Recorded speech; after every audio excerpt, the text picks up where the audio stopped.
What is going on, guys? I hope you're having a great day, and thank you for tuning in to the video. Today, we got a lot more work to do to the Cummins. So last video on this truck, we restored my interior for the most part. You know, we got seat cover. I fixed the center console hinge and put a center console cover on it. I've got a new steering wheel cover and even a whole dash. But there's still a couple things that make this truck a 12 valve. So popping the hood, starting with the fact, this is a car battery and this one is a boat battery. Neither are diesel batteries. Along with the fact this truck loves to leak some oil. Also, only one headlight bulb turns on, so I got some new ones. And going back to the part about leaking oil, this oil is due for a change. So, right over here, I got some stuff for the truck. I got an oil pan gasket, headlights, new windshield wipers, oil filter, injector cleaner, a shit ton of oil, and 2 brand new Alaskan Gold diesel batteries. So about the whole oil pan gasket thing, I'm kind of scared because I read some forums, and in the 2500 with the 12 valve, to drop the oil pan, you have to loosen the motor mounts, and it's a lot of work. But I have an idea. I'm not going to explain it just to save time, but it's going to get the cab higher off the ground, so it should still work in theory. All right, trying to record the best as I can for you guys. Dirt in my eyes. Okay, she's loose. Let's grab a bucket, and I can start draining all this wonderful oil out. Let's get this oil out. I'll probably get oil all over my hand.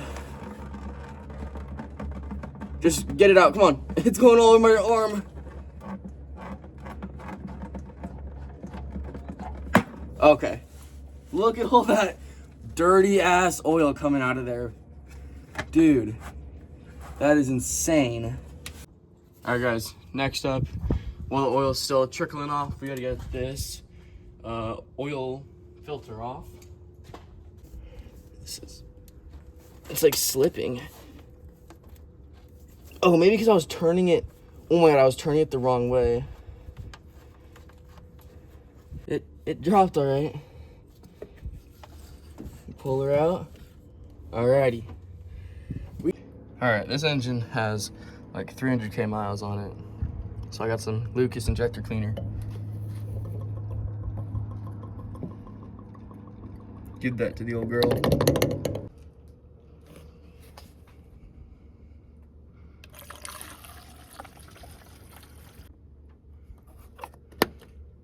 You already know how it be, guys. Built not bought. Got some fresh windshield wipers. Hey man, I'm going to SEMA.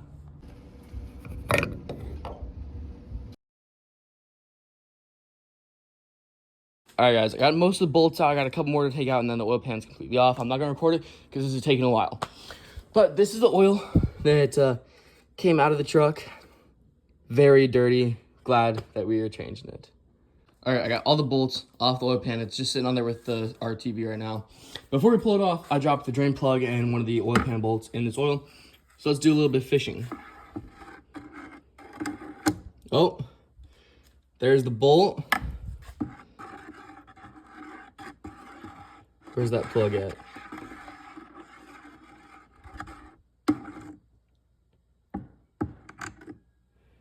Oh yeah, dialed, baby. All right, guys. All the bolts are out of the oil pan. So it is time to work on getting it off. I'm gonna try to get you guys in a good viewing position here.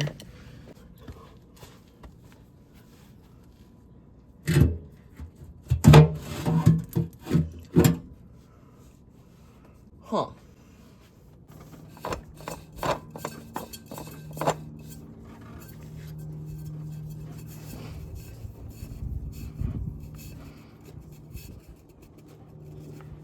All right, well, hate to say it, my dad was right though.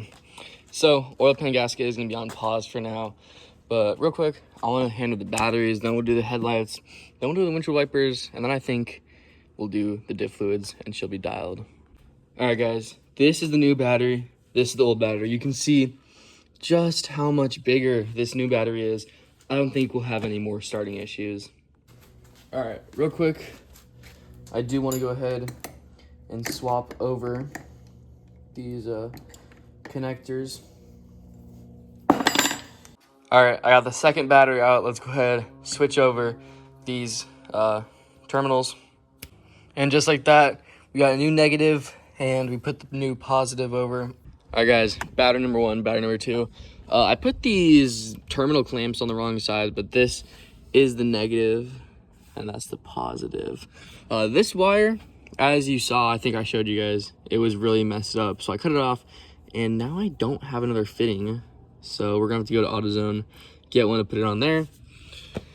But yeah, for now, I wanna go ahead and close the hood and do my windshield wipers.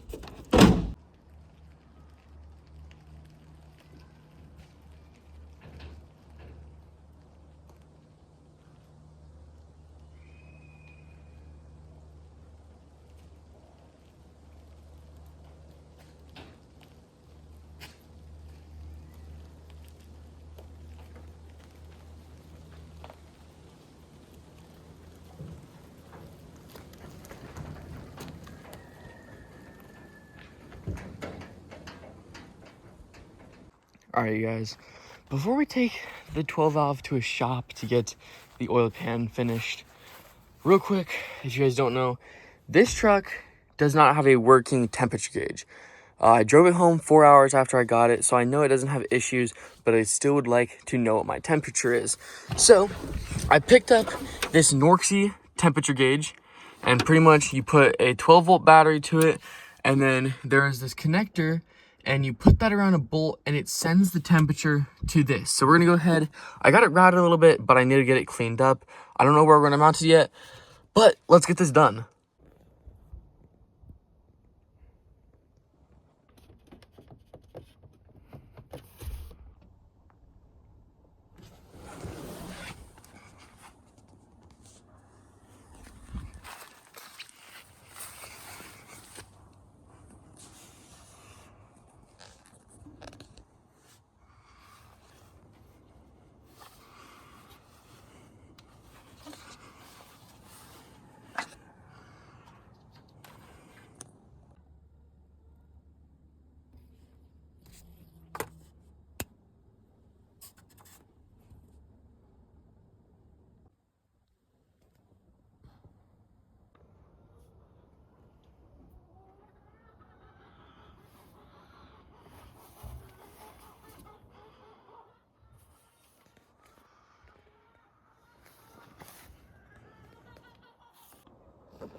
Alrighty, boys.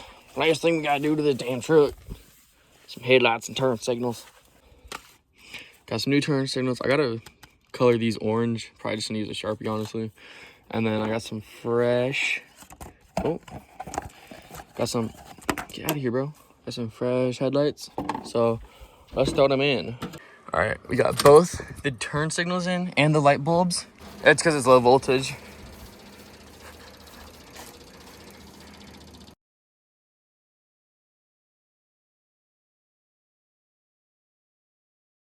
Alright guys, so honestly the 12 valve ain't doing too great. Last thing I saw, I did my headlights, and then as you guys know, I have an oil leak, supposedly just from the oil pan.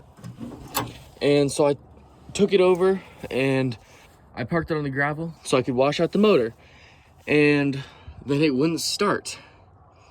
So I got two brand new batteries and it did start after a while, but my dad says that I have more oil leaks than just the oil pan. My grid heater is either completely blown out or it's just the wiring. As you can see, I have the grid heater wires taped off right now. There's smoke coming from over here. It just needs so much work, and I really don't know what to do. I mean, even just little stuff like this on my return line for my power steering, there's no hose clamp. There's a bunch of random wiring over here that leads to nothing. And I really just don't know what to do. I'm not selling the truck. I'm definitely gonna keep it, but it's about time for me to drive to school, so I really don't know what to do. So that's gonna be it for this video. I know I didn't do the diff fluids like I wanted to do, but next time you guys see this truck in part 3 of the 2nd gen build, where I'm doing all the exterior stuff, this truck will be dialed in. I'm gonna have all of my random wiring and all of my loose hoses clamped down tight. I'm gonna figure out the smoking and just get this thing dialed in, because I really like this truck and I really just want to be able to drive it.